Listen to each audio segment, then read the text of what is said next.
गहरी अंधेरी रात थी। आसमान में जोरदार बिजली की कड़कड़ाहट के साथ जोरदार बारिश हो रही थी। वर्षा बुरी तरह खून से लहूलुहान थी। वो सीढ़ियों से घबराती हुई बाहर की तरफ भागना चाहती थी।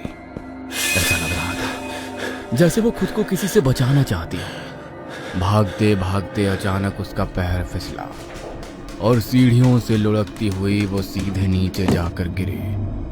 सीढ़ी का कोना उसके माथे से जा लगा और उसका खून पूरे फर्श पर फैल गया। उसकी आंख खुली तो वो अस्पताल के बेड पर थी। डॉक्टर वर्षा को होश आ गया। जैसे ही डॉक्टर अंदर आया तो वर्षा की आखिरी सांसें चल रही थी। वो अपने होठों को हिलाकर कुछ बोलने की कोशिश कर रही थी। तुम कुछ कहना चाहती हो क्या वर्षा?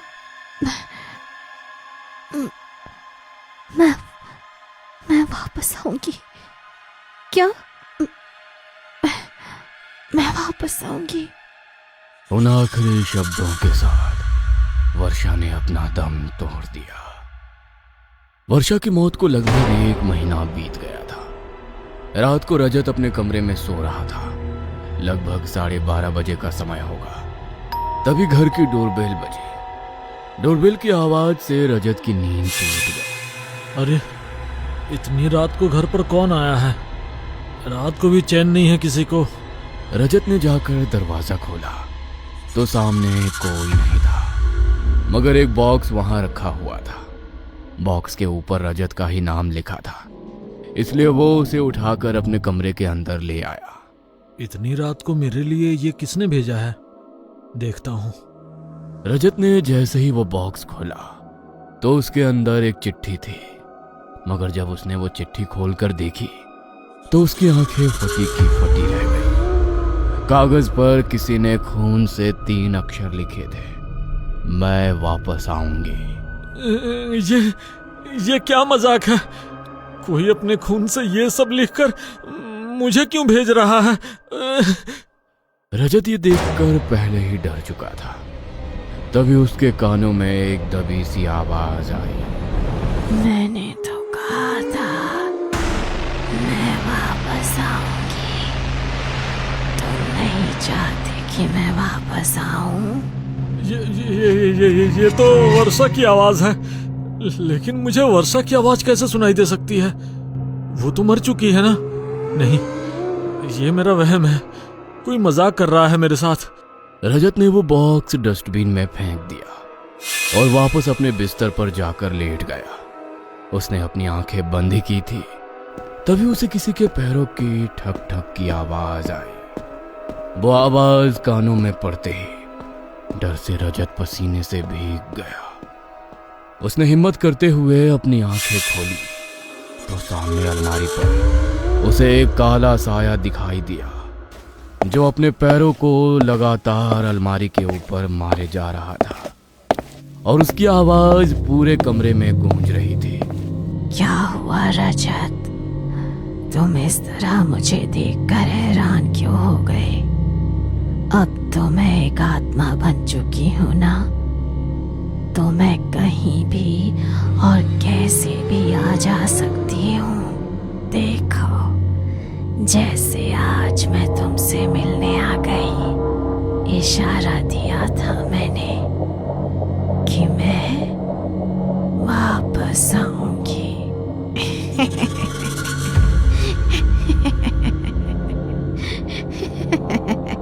रजत की जान उसके हलक में अटक गई। तभी वर्षा की आत्मा सीधी वहां से उसके ऊपर झपकी और उसने उसके गले को पूरी तरह जकड़ लिया।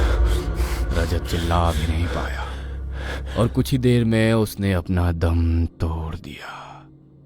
अगली रात रवि, विकास और अनुज हॉस्टल के रूम में घबराए हुए बैठे थे। अपने फोन में रजत की फोटो देखते हुए उन तीनों की आंखों में उदासी छाई हुई थी। पहले वर्षा मारी गई और अब रजत, लेकिन समझ नहीं आ रहा रजत मरा कैसे। रिपोर्ट में आ रहा है कि उसकी मौत दम घुटने की वजह से हुई, लेकिन उसे तो ऐसी कोई बीमारी भी नहीं थी और उसकी बॉडी पर कोई ऐसे निशान भी नहीं है कि किसी ने जबरदस्ती उसे मारा हो। प्लीज अब तुम लोग ये सब बातें मत करो यार, मुझे वैसे भी बहुत डर लग रहा है। घबराहट हो रही है यहाँ पर बैठे बैठे। मैं थोड़ी देर में छत पर टहलने के लिए जा रहा हूँ। अनुज अपना फोन लेकर थोड़ी देर के लिए छत पर टहलने के लिए चला गया। वो गेम खेलते खेलते इधर से उधर घूम रहा था। तभी उसका ध्यान सामने की दीवार पर पड़ा और दीवार पर जो लिखा था उसे पढ़कर अनुज के होश उड़ गए। ये क्या मजाक है? ठीक उसी तरह खून से सने हुए अक्षरों में वहां पर भी वही लिखा था, मैं वापस आऊंगी। अनुज डरते हुए वहां से नीचे जाने के लिए दरवाजे की तरफ बढ़ा, मगर तभी इतनी तेज हवा चली कि हवा की वजह से दरवाजा खुद ब खुद बंद होकर जाम हो गया। ये दरवाजा क्यों नहीं खुल रहा? ये सब क्या हो रहा है यहाँ पर? अब तुम कितनी भी कोशिश कर लो अनुज, लेकिन ये दरवाजा अब नहीं खुलेगा।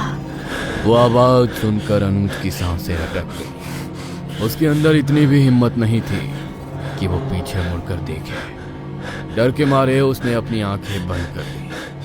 तभी उसे अपने कंधे पर कुछ महसूस हुआ। उसने हल्का सा मुड़कर देखा तो एक खून से सना हाथ उसके कंधे पर रखा था। वो जोर से चिल्लाया। तभी उस खून से सने हाथ ने उसके कंधे के मांस को बुरी तरह फाड़ डाला। वर्षा की आत्मा ने उसकी गर्दन को एक झटके में मरोड़ा और पीछे की तरफ घुमा दिया। अनुज की चीख पूरे हॉस्टल में गूंज गई। सब दौड़ते हुए छत की तरफ आए तो छत का नजारा देख उन सबके पैर वहीं जम गए। ओह माय गॉड, ये सब किसने किया अनुज के साथ? अनुज तो छत पर अकेला आया था ना? पहले रजत और अब अनुज। मुझे दोनों की ही मौत नॉर्मल नहीं लग रही। ऐसा लग रहा है जैसे कोई अदृश्य शक्ति मार रही है इन्हें। मुझे तो अब हॉस्टल में रहने से डर लग रहा है। मैं कल सुबह होते ही घर के लिए निकल जाऊंगा। जान से कीमती कुछ भी नहीं है। तू कैसी बातें कर रहा है रवि? अरे तेरे घर जाने से कुछ नहीं होने वाला। रजत भी तो अपने घर ही गया था ना, लेकिन वहां पर भी मारा गया। लेकिन आखिर इन दोनों की मौत का कारण क्या है? किसने मारा इन्हें? हमें ये तो पता लगाना होगा ना। वो सब मैं कुछ नहीं जानता। बस मैं कल अपने घर के लिए निकल रहा हूँ, और अगर तू भी अपनी जान की सलामती चाहता है तो तू भी चला जा यहाँ से, वरना अगला नंबर हम दोनों में से किसी का होगा। रवि ने वहां से जाने का पूरा मन बना लिया था। पुलिस भी वहां पर आई, मगर रजत की मौत की तरह ही अनुज की मौत भी उनके लिए एक रहस्य बनकर रह गई। उसे किसने मारा किसी को पता नहीं लगा। अगली सुबह रवि, विकास और प्रिया कॉलेज की कैंटीन में बैठे थे। तभी प्रिया वहां बैठी हुई कुछ सोच रही थी। अरे नाश्ता तेरे सामने रखा कब से ठंडा हो गया, तो कुछ खा क्यों नहीं रही है? पता नहीं यार, जब से वर्षा की डेथ हुई है तब से मेरा मन कुछ बेचैन सा रहता है, और उसके बाद रजत और अनुज की भी मौत हो गई। समझ नहीं आ रहा आखिर किसकी नजर लग गई हमें। वो सभी वहां पर बैठकर बातें ही कर रहे थे। तभी पियोन वहां पर आया। रवि, तुम्हारे लिए ये पार्सल आया है। पार्सल? लेकिन मैंने तो कुछ मंगाया ही नहीं। किसने भेजा है ये? एक लड़की आई थी कॉलेज के बाहर, वो आई और उसने कहा कि ये पार्सल रवि को दे देना, तो मैं देने आ गया। मैंने उसका नाम पूछने की भी कोशिश की, लेकिन उसने कहा कि जब रवि पार्सल खोलेगा तो उसे खुद समझ आ जाएगा कि ये उसे किसने भेजा है, और फिर वो चली गई। अच्छा, तो हमसे छुप छुप कर किसी से दोस्ती की जा रही है। हमें भी बता दे कौन है वो। तेरे दोस्त ही है हम। अरे नजर नहीं लगाएंगे। नहीं यार, कोई दोस्त नहीं है मेरी। पता नहीं किसने भेजा है, खोल कर देखता हूँ। रवि ने जैसे ही वो पार्सल खोला तो उसके अंदर उसकी एक फोटो निकली, जिस पर किसी ने लाल रंग से बड़ा सा क्रॉस लगाया हुआ था, और उसके साथ एक सफेद रंग का रुमाल भी था। ये तेरी फोटो पर इतना बड़ा क्रॉस किसने लगाया है, और इस रुमाल के अंदर क्या है, जरा देख तो। रवि ने घबराते हुए रुमाल खोला। रुमाल के अंदर खून से सने अक्षरों में वही 3 शब्द लिखे थे।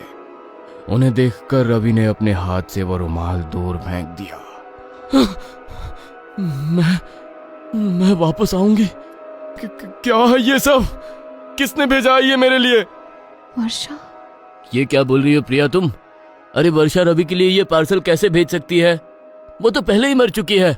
नहीं, मेरे कहने का मतलब है कि वर्षा के आखिरी समय में अस्पताल के रूम में जब मैं उसके साथ थी तो उसने अपना दम तोड़ने से पहले बस यही बात बोली थी कि मैं वापस आऊंगी। इस रुमाल पर जो लिखा है वो देखकर मुझे बस उसकी याद आ गई। मैं अभी रिसेप्शन पर जाता हूँ, सीसीटीवी फुटेज चेक करूंगा, आखिर कौन देकर गया है इसे मेरे लिए। रवि ने रिसेप्शन पर जाकर थोड़ी देर पहले की सीसीटीवी फुटेज चेक कराई, मगर फुटेज में कोई भी वो पार्सल लाता हुआ दिखाई नहीं दिया।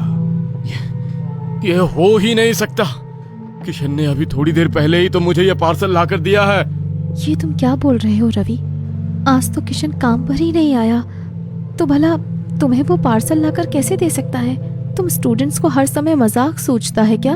अगर अगली बार ऐसा मजाक किया ना तो सीधा कंप्लेंट कर दूंगी। लेकिन मैम। Please leave.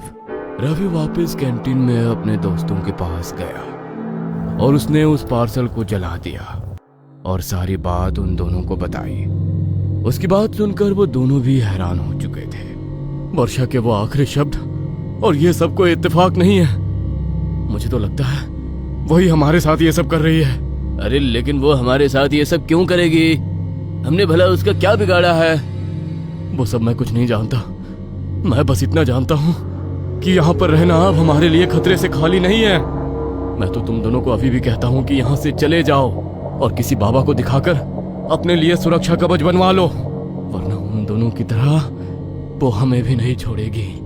दो दोस्तों की मौत और रवि की बातों से उन लोगों का भी वहां पर रुकने का मन नहीं था, इसलिए कुछ दिन की छुट्टी लेकर वो भी वहां से अपने घर के लिए रवाना हो गए। रात को रवि अपने रूम में बैठकर टीवी देख रहा था, तभी अचानक उसके टीवी से कुछ अजीब सी आवाज आने लगी।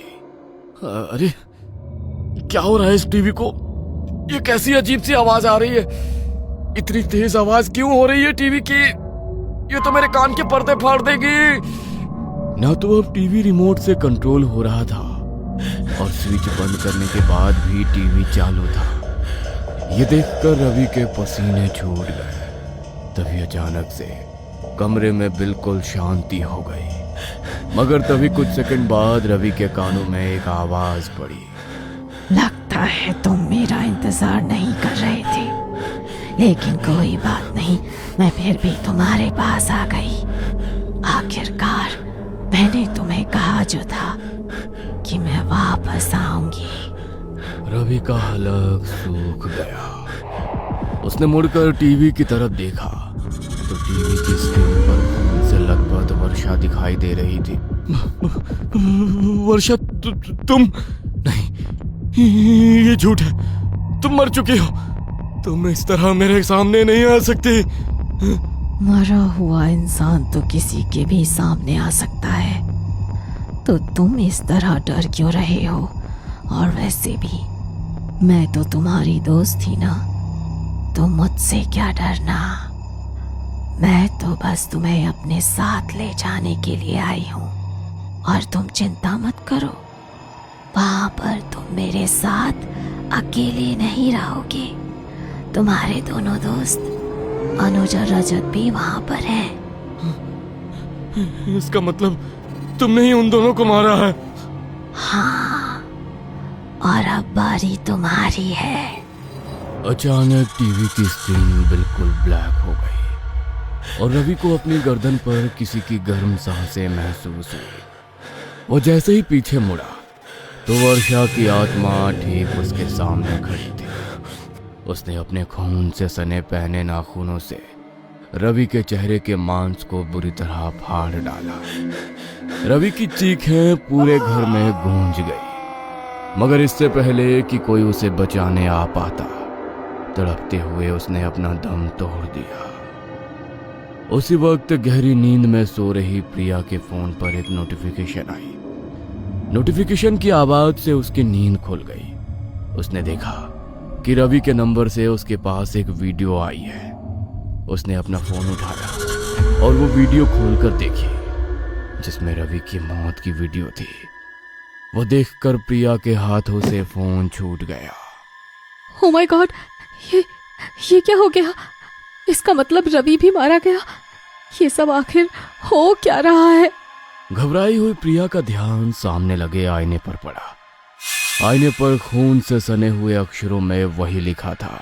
मैं वापस आऊंगी। तभी आईने में उसे वर्षा की आत्मा दिखाई दी, जो बुरी तरह खून से लथपथ थी। वर्षा, तुम? इसका मतलब तुमने ही सबको मारा है, लेकिन तुम यहाँ पर क्यों आई हो? मैंने क्या बिगाड़ा है तुम्हारा? मैं तो तुम्हारी दोस्त थी ना। प्लीज तुम चली जाओ यहाँ से, मुझे बहुत डर लग रहा है। खुद को बहुत चालाक समझती हो तुम। उन तीनों ने जब मेरे बाथरूम में कैमरा फिट करके मेरी वीडियो बनाई थी तो इसके बारे में उन्होंने तुम्हें भी बताया था। सब जानती थी ना तुम। मुझे ब्लैकमेल करके बहुत बार पैसे लूटे उन्होंने, और जब मेरे पास उन्हें देने के लिए पैसे भी नहीं बचे तो वो मेरी इज्जत के पीछे भागे। उस रात तुम सब ही मुझे ट्रिप के लिए लेकर गए थे और जानबूझकर उस रिजॉर्ट में रुके थे, क्योंकि वहां पर ज्यादा लोग नहीं आते। तुम जानती थी ये मेरे साथ क्या करने वाले हैं। वहशी दरिंदों की तरह नोचना चाहते थे वो मुझे। अपनी जान बचाकर भाग रही थी मैं, और भागते भागते गिर गई। गिरते ही जान नहीं गई थी मेरी, जिंदा थी मैं। और तुम जब उन सब के साथ मिलकर हंस रही थी तब सब सुन लिया था मैंने। मेरी दोस्त बनने का नाटक करती रही, लेकिन अब चिंता मत करो, अब मुझे सब पता चल गया है, और अब तुम्हारे साथ भी वही होगा जो होना चाहिए। अपनी आखिरी सांस ले लो प्रिया। नहीं, प्लीज प्लीज माफ कर दो मुझे वर्षा। मुझसे बहुत बड़ी गलती हो गई। पैसों के लालच में आ गई थी मैं। तुम उन्हें जो पैसे देती थी उसमें मैं भी हिस्सा लेती थी। गलती हो गई मुझसे गलती हो गई। अचानक ही सामने लगा वो शीशा इतनी जोर से टूटा कि उसके कांच के टुकड़े प्रिया के शरीर के अंदर घुस गए और तड़प तड़प कर उसकी भी मौत हो गई। वर्षा के साथ उन सब ने बहुत गलत किया। बस एक विकास था जो इस बारे में कुछ भी नहीं जानता था, इसलिए वर्षा ने उसे कोई नुकसान नहीं पहुंचाया। मगर उसने प्रिया से जो अपने आखिरी शब्द कहे थे उसने उन्हें पूरा किया, और मरने के बाद भी वापस आकर उसने उन सबको मारकर अपना बदला पूरा किया।